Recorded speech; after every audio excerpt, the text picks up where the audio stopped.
हम एक निवेदन करें आप लोगों को, अगर स्वीकार करें तो कभी कोई विषम समस्या यदि आपके सामने खड़ी होती है, विषम समस्या जिसका कोई निराकरण हो ही नहीं रहा, सब दूर हाथ जोड़ लिए, सबसे कह लिए, सबको प्रणाम कर लिया, सबसे बोल दिया, सबसे विनय कर ली, तो भी वो समस्या मिटी नहीं रही है, तो हमारा निवेदन है 5 बेलपत्र, 5 दुर्वा, दुर्वा जानते हो, दूब, दुर्वा, 5 दुर्वा, 5 बेलपत्र, 5 कनेर के पुष्प शिव जी को समर्पित कर कर उसी 1 लोटे जल से 5 बार शंकर भगवान को जल चढ़ाना प्रारंभ करिए। लगभग 1 हफ्ते यदि आपने शिव को जल चढ़ाना प्रारंभ कर दिया इसी क्रम से, तो निश्चित है वो समस्या का हल 1 हफ्ते के अंदर बाबा को निकालना ही पड़ेगा और आपका लक्ष्य निश्चित करना ही पड़ेगा। आपका लक्ष्य निश्चित करना पड़ेगा। कितनी बेलपत्र है? 5। कितनी दुर्वा है? 5। कितने कनेर के पुष्प हैं? 5। और जो 1 लोटा जल आप लेकर गए हो उसी को थोड़ा थोड़ा कर कर 5 बार समर्पित कर, 5 बार। नाम स्मरण रखना तुम रुकेश्वर महादेव का। फिर से बोलिए नाम, जम के बोलो जरा, तुम रुकेश्वर महादेव। धन कमाने के तरीके आपके पास में बहुत कुछ होंगे और दुनिया भी आपको धन कमाने के तरीके सिखाएगी,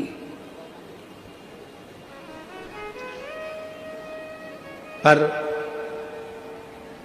धन बढ़ाने के तरीके तो बहुत होंगे आपके पास में, पर उम्र बढ़ाने का कोई तरीका तुम्हारे पास में नहीं होगा। कोई तरीका तुम्हारे पास में उम्र बढ़ाने का नहीं है।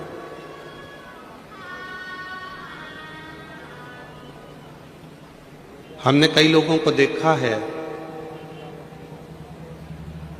पूरी जवानी उनकी कमाने में निकल गई और एक मकान बनाया उनने जोरदार, और विचार करा कि इस मकान में अब मेरी जिंदगी अच्छे से निकलेगी, तो बुढ़ापा ऐसा आया कि पलंग ने पकड़ लिया उसको। डीले कम कर दो और अंदर की भी आवाज बढ़ा के थोड़ा सेट करो, बक्सों की आवाज खोलो, चोंगे की आवाज कम करो।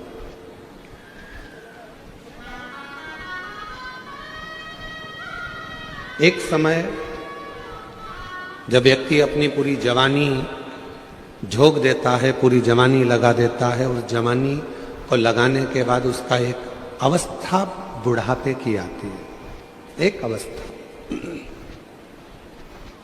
और उस बुढ़ापे की अवस्था में वो सोचता है कि अब मैंने कमा कर ये मकान बना लिया, अब मैंने ये घर बना लिया, अब मैंने फैक्ट्री बना ली, इसका सुख मैं भोगूंगा।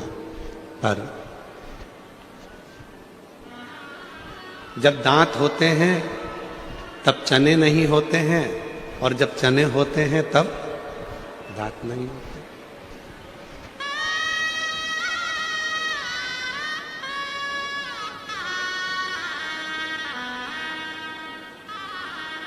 सुख को ढूंढने के लिए पूरी जिंदगी निकाल दी अपन ने, पूरी जिंदगी, और वो सुख हमसे दूर भागता रहा।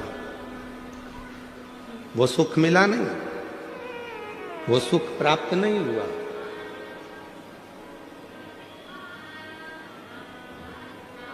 आखिरी में फिर मालूम पड़ा कि वो सुख तो हमारे हाथ में लगता ही नहीं, प्राप्त होता ही नहीं, हुआ ही नहीं।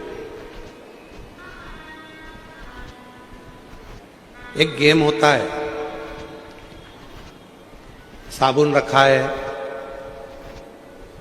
शैम्पू रखा है, सर्फ की थैली रखी है, बिस्कुट रखा है, बहुत सारा सामान सामने रखा है।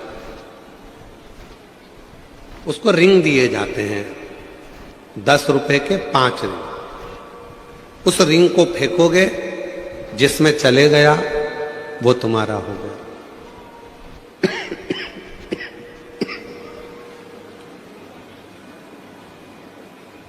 साबुन में चले गया तो साबुन तुम्हारा हो गया, सर्फ पर चले गया तो सर्फ तुम्हारा हो गया, बिस्कुट में चले गया तो बिस्कुट तुम्हारा हो गया। 5 रिंग किसी किसी जगह पर 10 रुपए के 4 रिंग मिलते हैं, वो फेंकता है, साबुन हाथ में नहीं आता है, फिर फेंकता है, बिस्कुट हाथ में नहीं आता है, फिर फेंकता है, सर्फ की थैली भी हाथ में नहीं आती है, फिर फेंकता है, पेस्ट भी हाथ में नहीं आता है, आखिरी में 10 रुपए पूरे खर्च कर कर वो चला जाता है। जैसे 4 रिंग मिले हैं गेम खेलने के लिए, बचपन, जवानी, अधेड़ी और बुढ़ापा, इन रिंग को आप हर बार डालने का प्रयास कर रहे हो कि मेरा बचपन मैंने निकाल दिया, मेरी जवानी मैंने निकाल दी, मेरी अधेड़ी निकल गई, बुढ़ापा निकल गया, आखिरी में कुछ हाथ नहीं आया, तब पछतावा हाथ में रह गया। जब पछतावा हाथ में रह जाए उसके पहले एक काम करना कि रिंग को अगर जीतना है तो पहले अपने घर पर थोड़ी सी प्रैक्टिस करना, तो निश्चित है कि वो रिंग एक ना एक साबुन में, बिस्कुट में या कहीं ना कहीं पेस्ट में जाएगा। हमने प्रैक्टिस ही नहीं करी।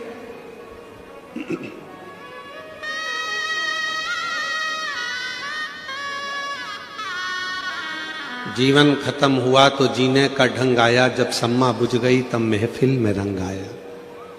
जीवन पूरा चले गया तब लोगों को समझ में आया कि मैंने पूरी जिंदगी गंवा दी, केवल शिव को एक लोटा जल ना चढ़ा पाई। पूरा जीवन निकाल दिया, मैंने भगवान की भक्ति ना कर पाई।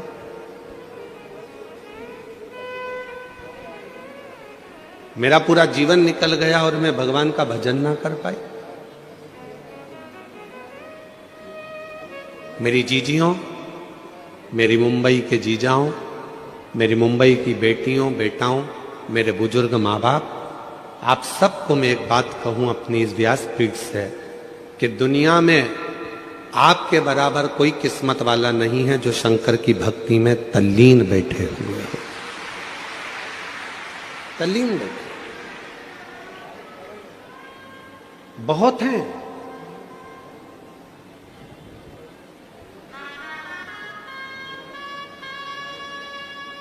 लोग कहते हैं बंबई माया नगरी है, पर आज हम सिद्ध कर कर जा रहे हैं बंबई बाबा नगरी है।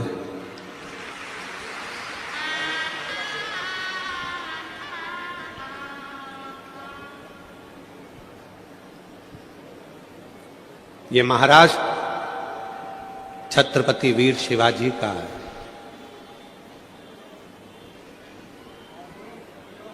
ये मुंबई, जिस मुंबई पर एक आवाज पर पूरा हिंदू एकत्रित हो जाता था, ये मुंबई पूरा बाला साहेब ठाकरे जी का है।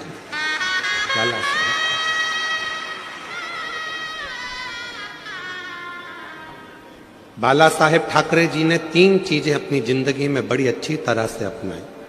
एक, सत्य को उन्होंने अपनाया। दूसरा, सनातन को उन्होंने बहुत अच्छी तरह से जानकर जनमानस में प्रेरणा दी। और तीसरे नंबर पर बाला साहेब ठाकरे जी ने भगवा को घर घर तक पहुंचाया, वो बाला साहेब ठाकरे।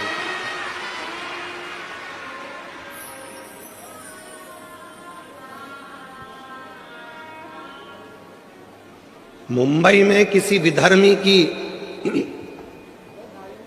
महाराष्ट्र में किसी विधर्मी की निगाहें ऊपर नहीं होती थी जब बाला साहेब ठाकरे जी का एक हुक्म हो जाता था। जब हाथ में भगवा लेकर जब बाला साहेब ठाकरे जी अपनी हुंकार भर देते थे सिंह जैसी, तो सब अपने अपने बिल में जाकर घुस जाते थे। वो गर्जना बाला साहेब ठाकरे जी की थी। वो गर्जना बाला साहेब ठाकरे जी की थी।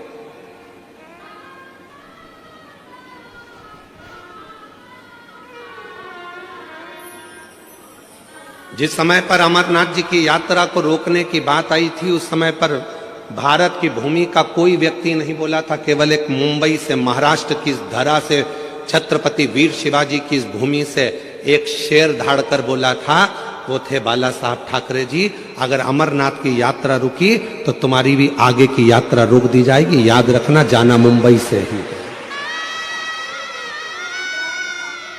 तुम्हें जाना मुंबई से ही है, इस बात का अंदाजा लगा कर बैठना।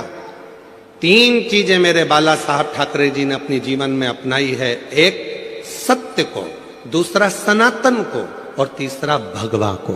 और जिसने अपनी जिंदगी में ये 3 चीजों को धारण कर लिया, समझ लेना सत्य सनातन धर्म की जय होने लगेगी और पूरा राष्ट्र भगवामय होगा,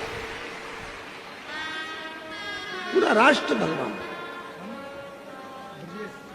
हम पहचान नहीं पाते शिव को, हम पहचान नहीं पाते भगवान को, हम पहचान नहीं पाते परमात्मा की उस अविरल भक्ति को।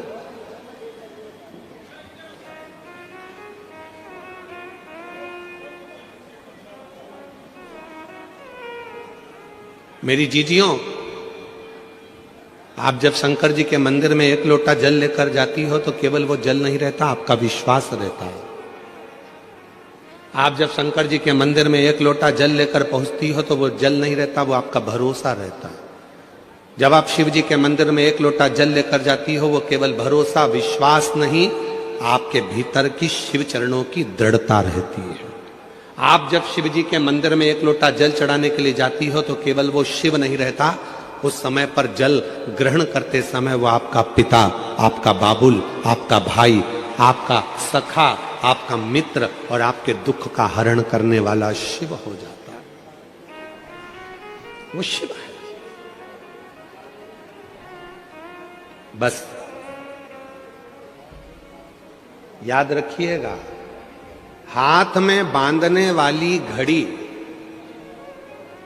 कभी कभी बंद हो जाती है।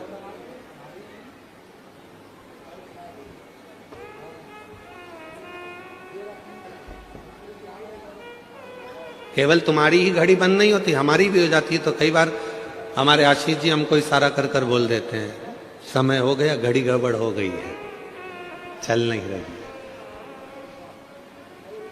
अब हम आपसे एक बात पूछें, हाथ की घड़ी बंद हो जाएगी तो क्या समय घूमना बंद हो जाएगा? क्या समय चलना बंद हो जाएगा? क्या जम के बोलो जरा। नहीं। घड़ी बंद हो जाएगी तो क्या समय चक्र चलना बंद हो जाएगा? क्या नहीं, नहीं हो सकता। समय अपनी रफ्तार से चल रहा है, समय अपनी रफ्तार से आगे बढ़ रहा है। घड़ी बंद हुई है, समय बंद नहीं हुआ।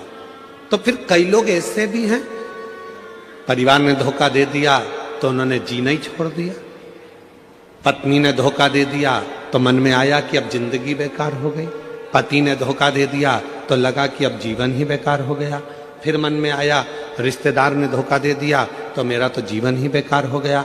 एक कंपनी में जॉब कर रहा था, उस कंपनी से निकल गया तो सोचा कि अब तो मेरी पूरी जिंदगी बेकार हो गई, अब मुझे कोई दूसरा जॉब ही नहीं मिलेगा। क्यों सोचना? घड़ी बंद हुई है, समय चक्र बंद नहीं हुआ। याद रखना, घड़ी बंद हो जाए घबराना नहीं, समय तो चल रहा है और ये समय हमको सिखा रहा है कि दुनिया में कितना भी दुख की घड़ी आ जाए और घड़ी बंद भी हो जाए तो हिम्मत मत हारना। जैसे समय चक्र चलता रहता है वैसे भी तुम चलते रहना, तो तुम्हारी जिंदगी एक ना एक दिन मंजिल तक पहुंच जाएगी। समय चक्र के अनुसार अपने जीवन को अग्रण्यता रखिए, समय चक्र के अनुसार अपने जीवन को प्रबल रखिए। अपने जीवन, कोई कहता है कि बचपन में भगवान को भजना चाहिए, जवानी में भगवान को भजना चाहिए, अधेड़ी में भगवान को भजना चाहिए कि बुढ़ापे में भगवान को भजना चाहिए?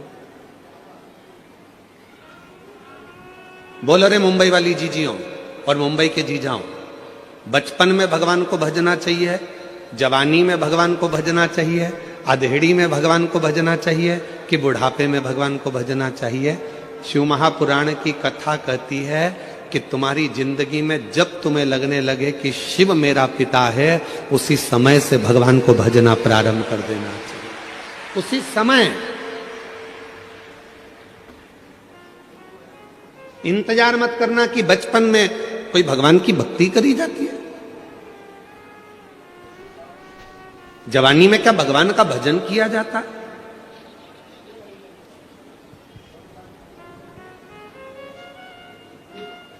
नामदेव जी महाराज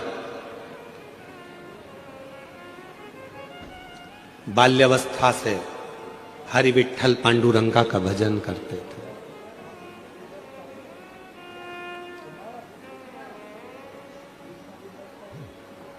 बचपन से विठ्ठल विठ्ठल विठ्ठल विठ्ठल विठ्ठल। कुत्ते के पीछे घी की कटोरी लेकर भाग रहे हैं कि कोरी रोटी ना खा ले, घी लगा कर दूंगा। उन्हीं नामदेव जी महाराज की झोपड़ी में आग लग जाती है। नामदेव जी को सूचना मिल जाती है कि झोपड़ी में आग लगी, तो नामदेव जी दौड़ कर आते हैं। आग धधक कर जल रही थी। नामदेव जी ने दंडवत प्रणाम करा अग्निदेव को और हाथ जोड़कर कहा, वारे हरि विठ्ठल, इतने दिन से बुला रहा था, आज इतने दिन के बाद आया। गांव के लोगों ने नामदेव जी को हिलाकर कहा, बावरे जैसी बात मत करो, तुम्हारे घर में आग लग गई है। नामदेव जी कह रहे हैं, तुम्हें आग दिखती है, मुझे विठ्ठल दिखता है, बस निगाहों का फेर है, हर जहां में वही परमात्मा दिखता है। बस निगाहों का फेर है, हर जगह में वही परमात्मा दिखता है। तुझ में मुझ में हर एक में विठ्ठल नजर आता है। ये अग्नि नहीं, मुझे मेरा पांडुरंगा नजर आता है। और नामदेव जी ने तुरंत जिस कमरे में आग लगी थी दूसरा कमरा खोल दिया, दूसरे कमरे को खोला, तीसरा कमरा खोल दिया और भगवान से बोला, आओ अंदर प्रवेश करो, इसमें भी चले जाओ, इसमें भी जाओ। और आग लगते लगते दूसरे कमरे में आग लग गई, तीसरे कमरे में आग लग गई। नामदेव जी बाहर गए, जितना सामान अंदर रखा था वो भी उठा उठा के डालने लगे। गांव के लोग सामान को बाहर निकाल रहे थे, नामदेव जी उनसे ले लेकर अंदर डाल रहे थे। गांव के लोगों ने कहा, नामदेव आग लगी है। नामदेव जी बोले, आग नहीं, विठ्ठल आया है। विठ्ठल चोक पुराओ मानी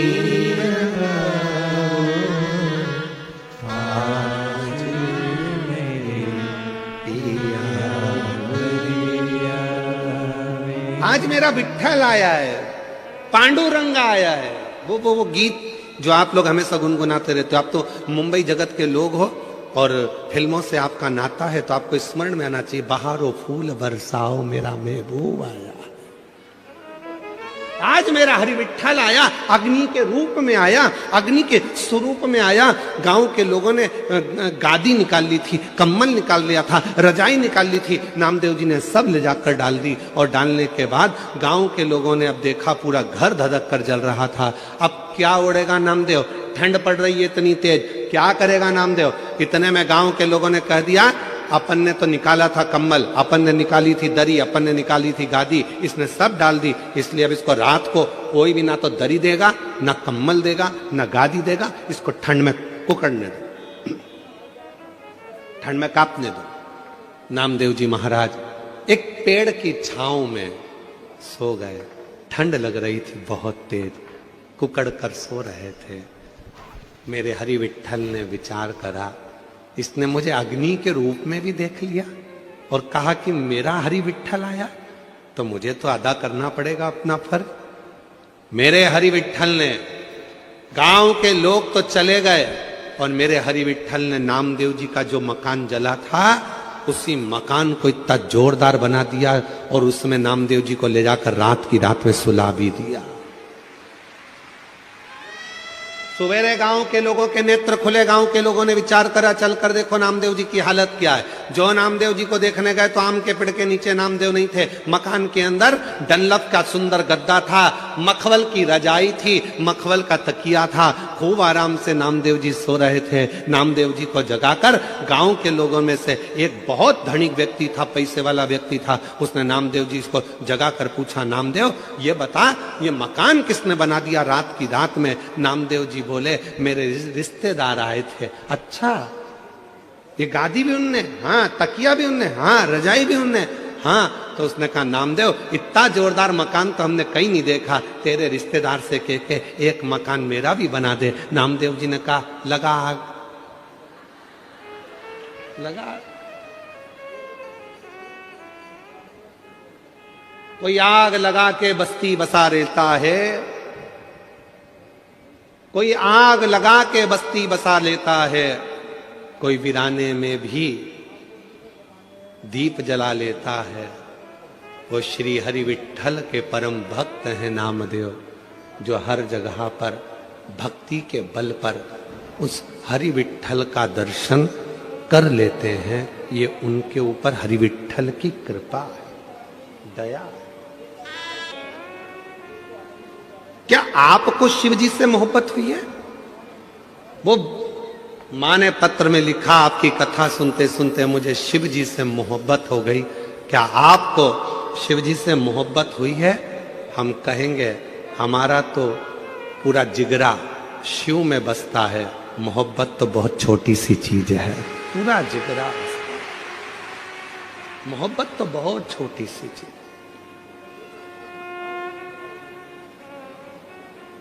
ये दुनिया के लोगों के आगे एक आरती का एक लाइन आती है, तन मन धन सब है तेरा, स्वामी सब कुछ है तेरा, तेरा तुझको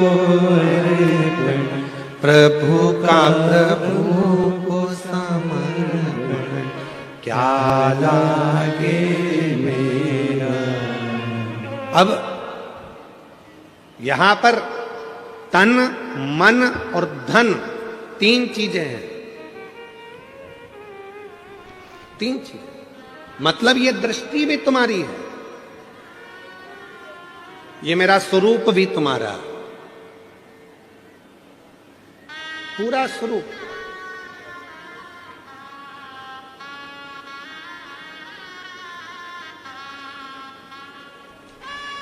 रामकृष्ण परमहंस बनो, स्वामी विवेकानंद बनो।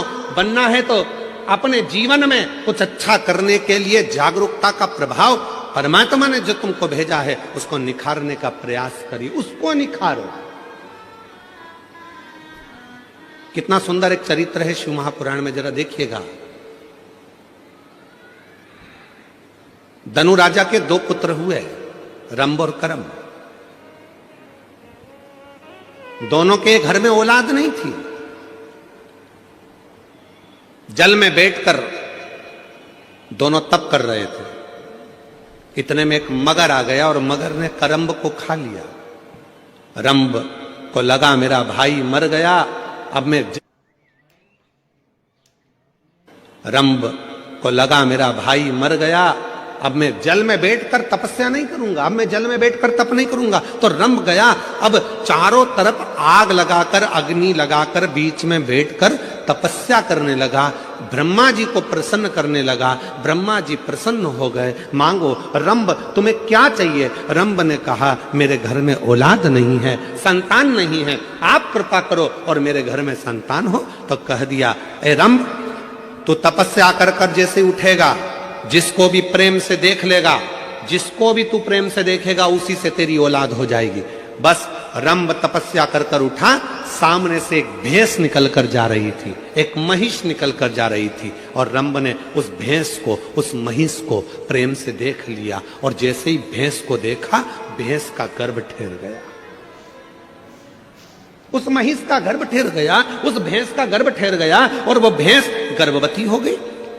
भैंस जब अपने मालिक के घर पहुंची, उसका जो पति था भैंसा, महिषा, उसने देखा कि मेरी पत्नी गर्भवती हो गई, इसके गर्भ में किसका बच्चा है? भैंसे ने ध्यान लगाया तो मालूम पड़ा कि वो रंभ का पुत्र है। क्रोध में आ गया महिषा, और महिषा को क्रोध आया, भैंसे को क्रोध आया, और रंभ के साथ वो युद्ध करने चले गया, और आखिरी में उसने रंभ को मार डाला। जैसे रंभ मर गया, उसके नगर के लोगों ने उसका अंतिम संस्कार करना प्रारंभ कर,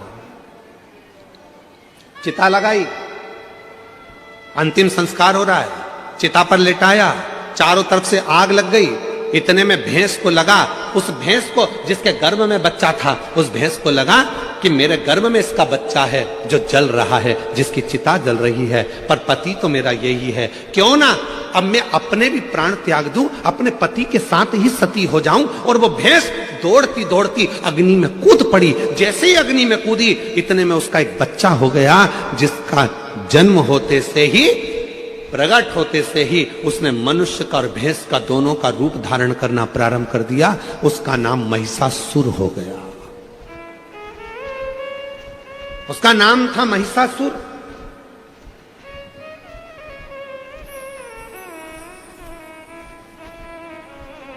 भैंस का रूप धारण कर भैंसे का बड़ा रूप धारण कर सामने आ गया।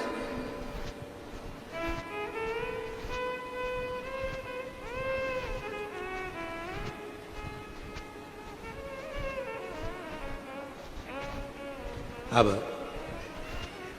महिषासुर ब्रह्मा जी का तप करा, वर मांगा, मुझे वर दीजिए ब्रह्मा जी। ब्रह्मा जी ने पूछा कौन सा वर चाहिए, तो ब्रह्मा जी से कहा मुझे वर दीजिए कि मुझे कोई पुरुष ना मार सके। और महिषासुर ने मन में सोचा कि किसी स्त्री में ऐसा बल नहीं है जो मुझे मार दे, अगर मरूं तो स्त्री के हाथ से मरूं।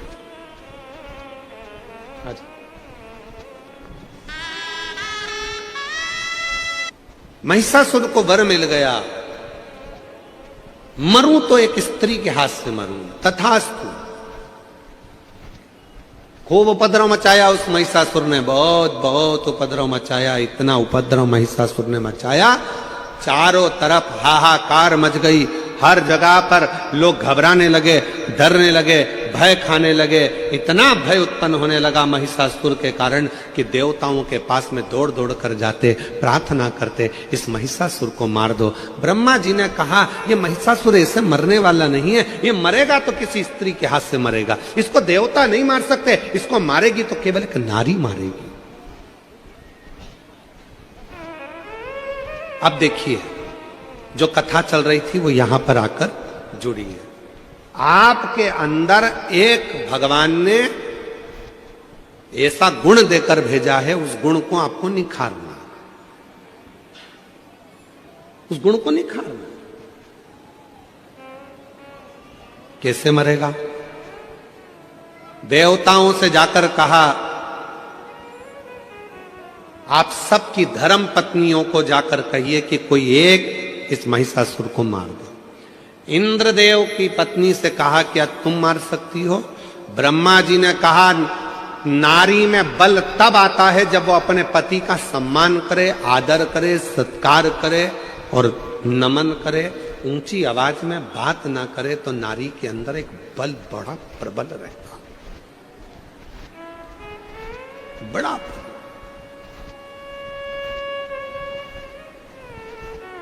मेरी जीजियों, हम जानते हैं आप सब बहुत अच्छे शहर में रहते हो, बहुत विद्वत शहर है मुंबई, बहुत विद्वत शहर है।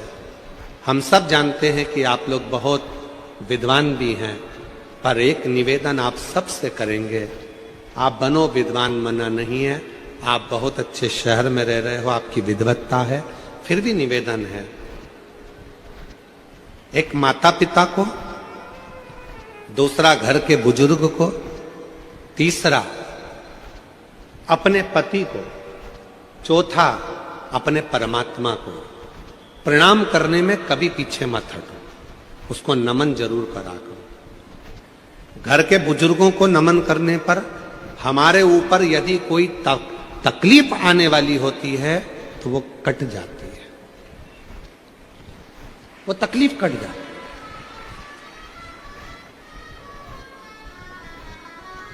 अपने माता पिता को प्रणाम करने में बिल्कुल संकोच मत करो, कोई संकोच नहीं होना चाहिए अपने माँ बाप को प्रणाम करने में।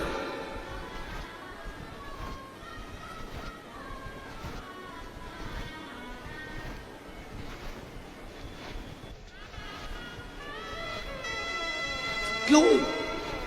क्योंकि हमने उसको आदर करना बंद करवा दिया। आप सिखाओ, चार जगह पर झुकने पर कभी भी आप हार नहीं मान सकते। माता पिता के आगे झुकिए, घर के बुजुर्गों के आगे झुकिए, दूसरे नंबर पर, तीसरे नंबर पहले घर के माँ बाप के आगे झुकिए, घर के बुजुर्गों के आगे झुकिए, अपने अगर विवाह हुआ है, पति है, उसको भी प्रणाम करिए, और परमात्मा जिसको तुम भजते हो, जिसको तुम स्मरण करते हो, जपते हो, उसको प्रणाम करने में पीछे मत हटो। और एक बात और अपने अंदर उतार कर रखिए, किसी से गुरु मंत्र लो मत लो। आज के जमाने में 50 बार सोचना पड़ता है कि गुरु किसको बनाया जाए, इसको बनाए गुरु, उसको बनाए गुरु, उसको बनाए गुरु। आज के जमाने में किसी पर भरोसा भी नहीं टिक पाता, ना जाने कौन ऐसा मिलेगा जो हमारी जिंदगी नाश कर कर चले जाएगा। तो गुरु भी सोचना पड़ता है, अच्छा कब मिलेगा, कैसा मिलेगा, क्योंकि आज के जमाने में गुरु फिरे बाजार में, हमसे दीक्षा ले, हमसे गुरु मंत्र लो, हमसे दीक्षा लो, गुरु फिरे बाजार में, हमसे दीक्षा ले, तुम नरक पड़ो चाहे स्वर्ग जाओ, पर लिफाफा हम ही को दो। आज के गुरु तो ऐसे हो गए हैं जो केवल धन की चाह करते हैं। पर याद रखना, अगर कोई गुरु नहीं मिल रहा, किसी को आप गुरु नहीं बना पा रहे हो, तो एक काम करना, अपने शंकर को एक लोटा जल चढ़ाकर श्री शिवाय नमस्तुभ्यम बोलकर मंत्र का जप करना प्रारंभ कर दो। शिव को गुरु बना लो, वो शंकर तुम्हें पार लगा दे, वो शिव तुम्हें पार लगा।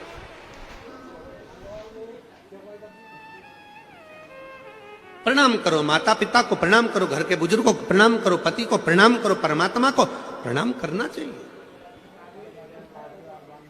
भगवान ने सबके अंदर एक एक बड़ा सुंदर एक प्रकाश देकर भेजा, उसको प्रकाशित करना है। तब देवताओं ने कहा कि ढूंढो, किसी स्त्री में अगर क्रोध आ जाए और वो स्त्री वो हो जिसने अपने पति से ऊंची आवाज में बात ना करी हो, तो कहा ब्रह्मा जी से, ब्रह्मा जी आप ब्रह्माणी को भेज दो महिषासुर को मारने। ब्रह्मा जी कहने लगे, मेरी ब्रह्माणी ने तो मुझे श्राप दिया है कि पृथ्वी पर कहीं तुम्हारे मंदिर नहीं होंगे। भारत की भूमि पर ब्रह्मा कहते हैं मेरा केवल एक ही मंदिर है, वो पुष्कर में है, क्योंकि मेरी पत्नी ने मुझे श्राप दिया था, इसलिए मेरी पत्नी महिषासुर को नहीं मार सकती, मेरी पत्नी महिषासुर को नहीं मार सकती। तो इंद्र से कहा, इंद्र तू अपनी इंद्राणी को भेज दे। इंद्राणी ने कहा, जब कल्प वृक्ष जा रहा था, मेरी पत्नी क्रोध में आ गई थी और उसने मुझे अपशब्द कह दिया था, मेरी पत्नी इंद्राणी भी महिषासुर को नहीं मार सकती। फिर कहा भगवान विष्णु से, आप लक्ष्मी जी को भेजिए और लक्ष्मी जी से कहो कि महिषासुर को मार दे। लक्ष्मी जी की बात आई तो भगवान विष्णु ने कहा, लक्ष्मी महिषासुर को नहीं मार सकती, क्योंकि एक बार मैं लक्ष्मी जी तैयार हो रही थी, श्रृंगार कर रही थी और मैं लक्ष्मी पर हंस दिया था, तो लक्ष्मी ने मुझे श्राप दे दिया था, हे नारायण तुम मुझे देखकर घोड़े जैसे हंसे हो, मैं तुम्हें श्राप देती हूं कि तुम्हारा सिर कटेगा और तुम्हारा को घोड़े का मुंह लगेगा, तुम्हारा हयग्रीव अवतार होगा। तो मेरा घोड़े का मुख लगा और मैंने हयग्रीव अवतार धारण करा, तो लक्ष्मी भी महिषासुर को नहीं मार सकती। तब देवताओं ने कहा, केवल एक पार्वती ऐसी है जो अपने पति से कभी चिढ़कर नहीं बोलती, कभी क्रोध में नहीं बोलती, इसलिए केवल पार्वती महिषासुर को मार सकती, केवल पार्वती। कोई देवी में सामर्थ्यता नहीं है पार्वती के अलावा जो महिषासुर को मार दे।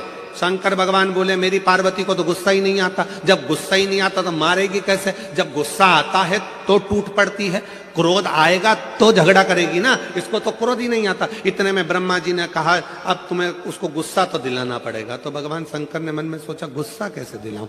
तो एक बार भगवान शंकर ने कहा, मैं प्रयास करके देखता हूं। शिव जी पहुंच गए, पार्वती जी भोजन बनाई, आकड़िया की रोटी बनाई, काकड़िया की साग, और परसे माता पार्वती जी पावे भोलानाथ, मन शिव रटोरे छोड़ दो कपट, मन शिव रटोरे, मन शिव रटोरे छोड़ दो कपट, मन शिव रटोरे। आकड़िया की रोटी बनाई, काकड़िया की साग, बोलो बोलो, आकड़िया की रोटी बनाई, काकड़िया की साग, और परसे माता पार्वती जी, परसे माता पार्वती जी, और पावे भोलानाथ, मन शिव रटोरे छोड़ दो कपट, मन शिव रटोरे। पार्वती जी ने भोजन परोसा, शिव जी भोजन कर रहे थे। शंकर भगवान गुस्सा दिलाने के लिए तैयार हो गए। पार्वती, तेरा अगला जन्म कितना विचित्र था पार्वती। हे पार्वती, कितना विचित्र। पार्वती को कुछ सूझ ही नहीं पड़ी, वो तो अपनी रोटी बनाने में लगी थी।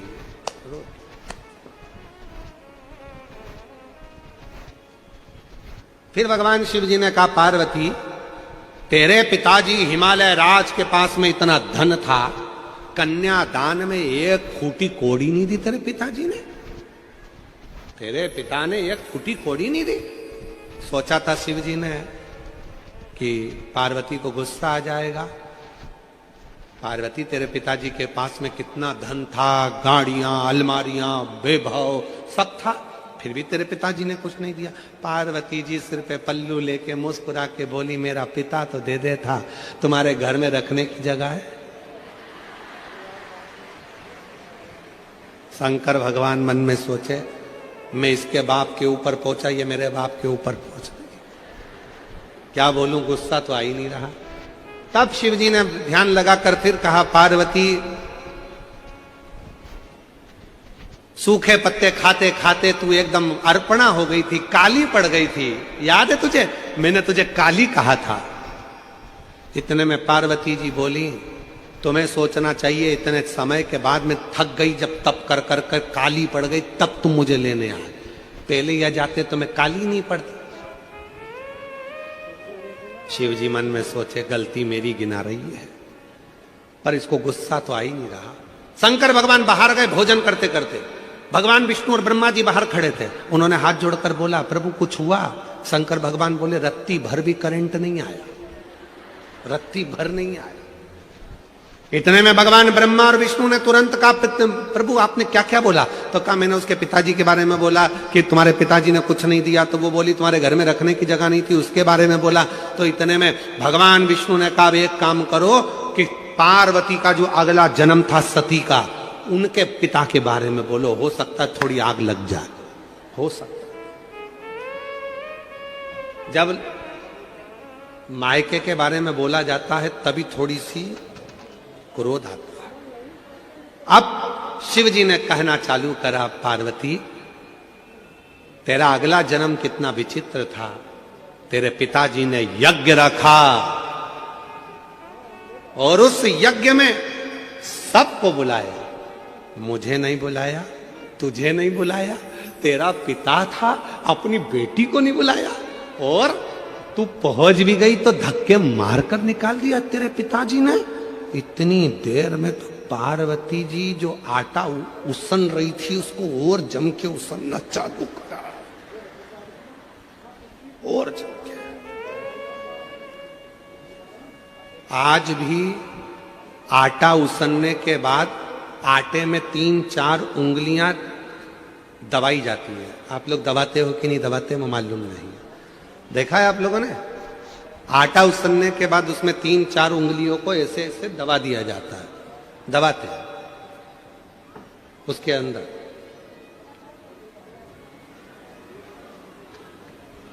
क्यों दबाते हैं? कि मेरे पिता के घर में भले कुछ भी हुआ हो, पर अब मैं आपके घर में रहती हूं, मैं आपके अनुकूल चलती हूं, मेरे पिता को ना बखानी है, मेरे बाप को अपशब्द ना कहिए, अब तो मैं आपके घर की हो गई हूं।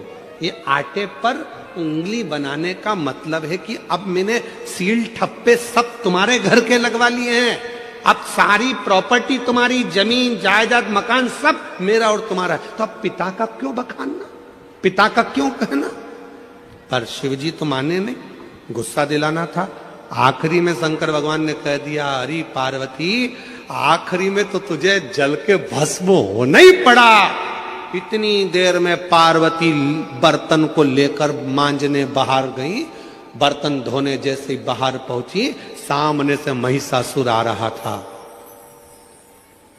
और जब गुस्से में लाल और फिर कोई कुछ कह दे।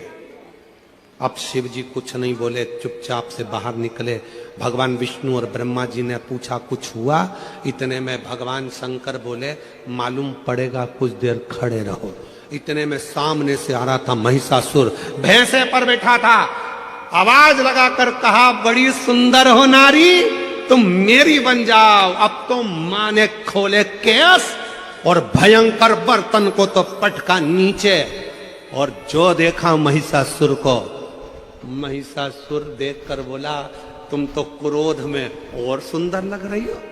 इतने में तुरंत शंकर भगवान ने भगवान विष्णु का हाथ पकड़कर बोला, अब कुछ मत बोलो, घी में, अग्नि में घी डलना चालू हो गया है, और अब अपने को सामने नहीं आना, ये अकेला निपट जाएगा। अब सामने क्रोध आया मां को, बाल खुले थे मां जगतजननी के, तो माता जगतजननी जगदम्बा ने उसको बांधा, पर क्रोध की अग्नि इतनी तीव्र थी कि केश फिर खुल गए। इसलिए हमने देखा है, जब माताएं लड़ने के लिए जाती है पड़ोसी पड़ोसन के यहां, तो फुल एनर्जी से बोलती, बोल तो जरा, पूरी एनर्जी एकदम।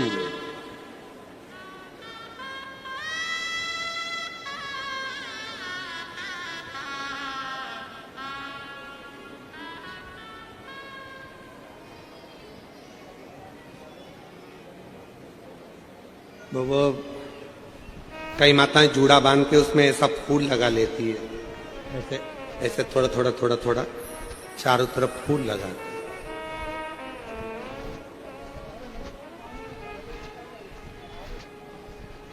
चारों तरफ फूल।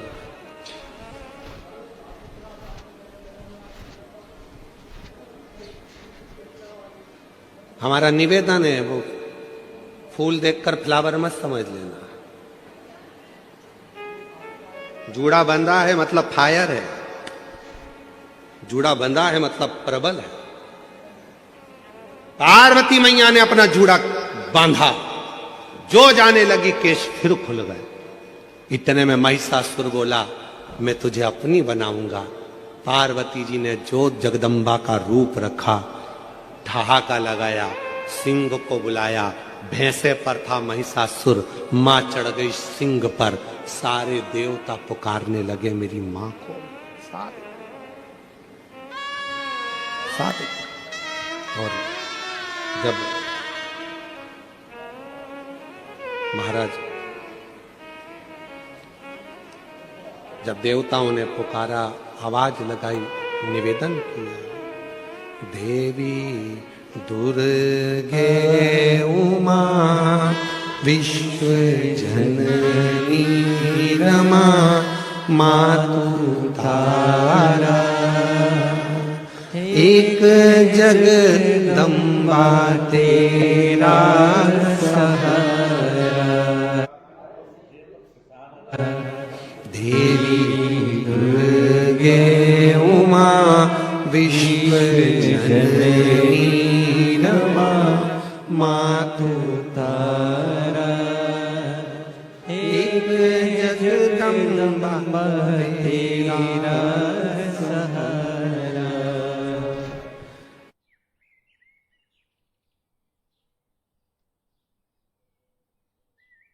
हे हजारों मां अपराध मेरा, हुआ धम पातक पुत्र हेरा। हे हजारों मां अपराध मेरा, हुआ धम पात की पुत्र बेरा। पुत्र होवे आधार तुम्हीं मां को सदा पुत्र प्यारा। एक जगदम्बा तेरा सहारा, देवी दुर्गे उमा विश्व जननी रमा मातु तारा।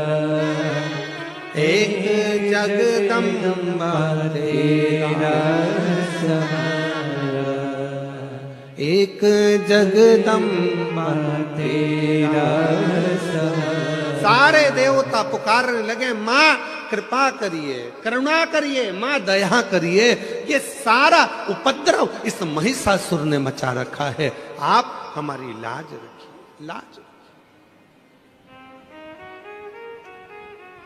और तेरे भक्त जनों पर माता भीड़ पड़ी है भारी, और दानव दल पर टूट पड़ो मां, मां ऐसी कृपा कर। हजारों लाखों शेरों पर सवार होकर गर्जना करती हुई इस महिषासुर पर टूट पड़। हे सप्तश्रृंगी कृपा कर, हे मां मुंबा देवी कृपा कर, हे मां चंडी कृपा कर, हे मां कमला कृपा कर, करुणा कर।